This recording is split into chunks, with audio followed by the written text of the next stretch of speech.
Because everything is here as an invitation from the Beloved.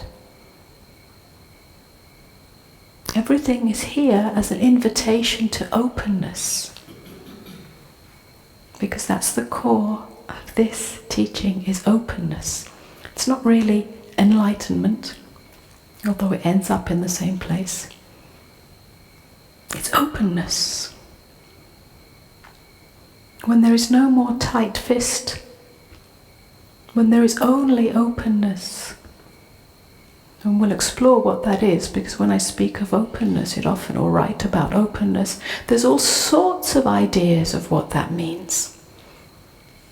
Being open to each other, not having any boundaries, not being able to say no. Some people think that's what openness is. I'm talking about a deeper openness than that, a more essential openness than that. When we live as openness, then we live awake, because it's the natural state. It's not an elevated state, it's not a super special state. It's not even a spiritual state, whatever that is.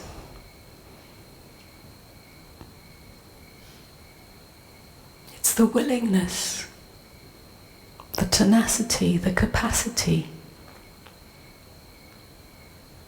to meet reality as it is.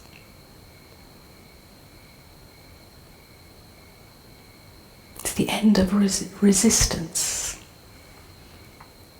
It's the end of resistance to your experience, to your human experience.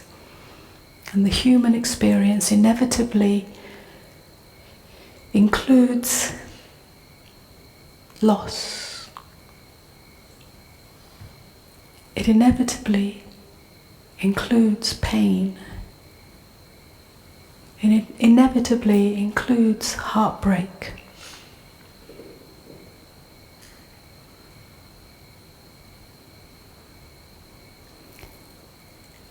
The end of resistance means that we can meet all that, and there is grace in it.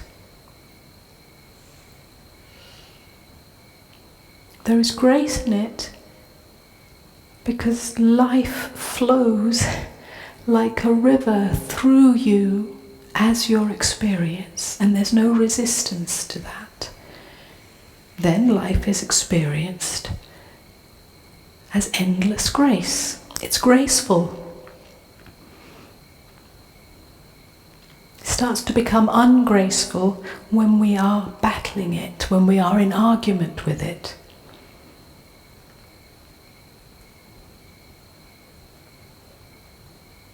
That's why listening, first of all, to the narratives is an indicator of how much argument there is with reality.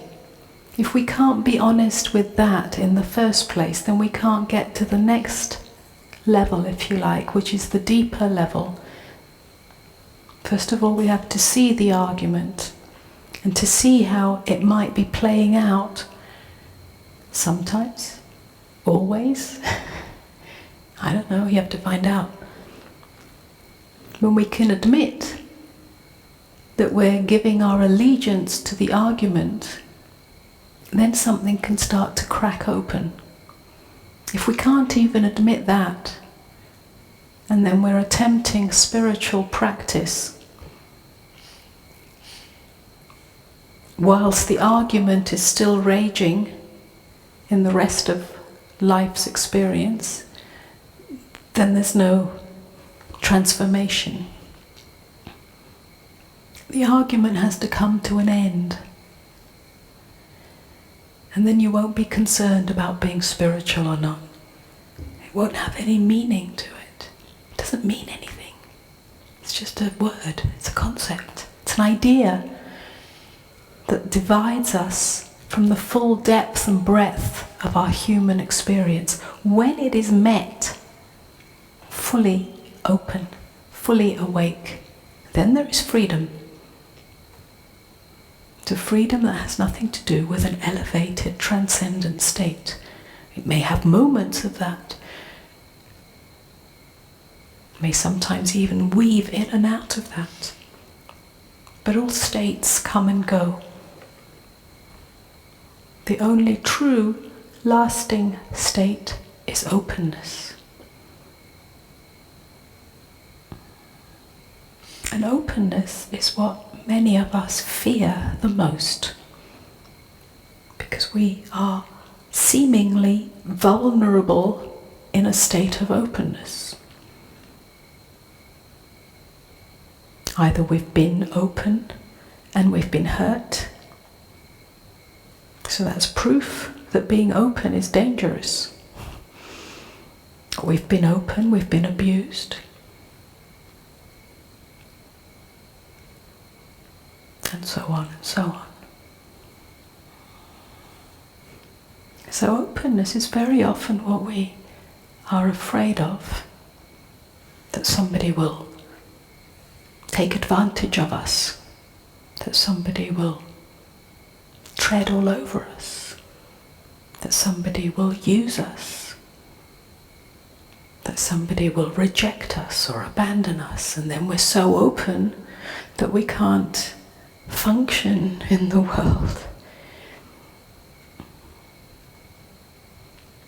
So it's good again to look at or to listen, become sensitive to where we hold back, where we create a subtle tightening around openness. And to be honest with that.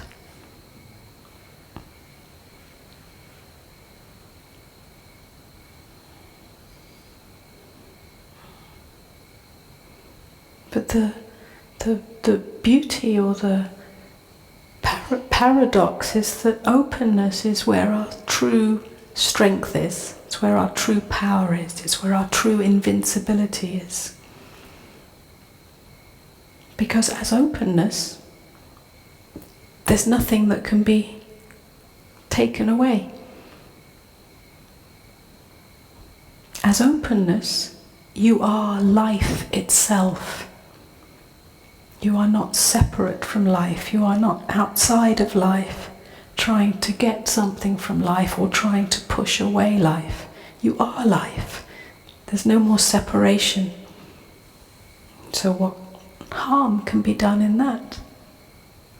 There might be pain. The physical organism experiences pain. The pain of illness. The pain of loss, the pain of failure, the pain of death. But all those things are inevitable, and they only have to do with the form, not with the essential openness that we are.